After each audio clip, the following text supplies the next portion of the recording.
Yes. Yes. And where did you feel more comfortable? When you were in Olympiacos or in It was the same. It was the same. But, Dangerous spot. Yes. What team do you prefer? What? What team? Olympiacos or Panthers? You may not want to Not, answer this. I don't know. It's the same. It's the same. Can I ask a few questions? Do you think the crowd influences the result? We're talking about a normal crowd, okay? No throwing things. Is there such a thing as the 7th player that they say, or the 12th player, or is it all? Or I think that the crowd, yes, affects influences. In which way? It depends on the crowd. The Greek crowd. Normal crowd. No. We're talking about civilized crowd. Positive, in a positive way, because it's not the same playing in front of 10 people and in front of 10,000 people.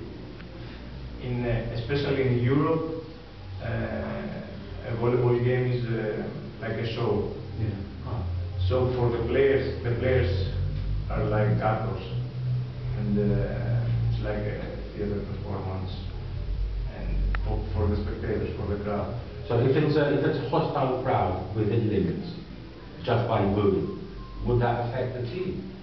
Yes, in some cases the team is affected, and especially in the Greek stadiums, teams.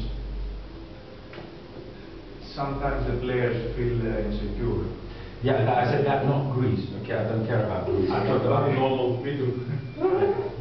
Under normal conditions like France, Italy, Germany, Britain, where there's no violence, you know that you're not in danger of having a coin thrown at you.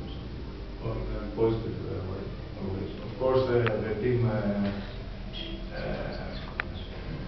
who plays in its gyms, its stadiums, is affected more positively than the other opponents. So for the others, it is negative, you mean? Oh, it's not negative. It's less positive. Yes, it's positive. It's positive for both.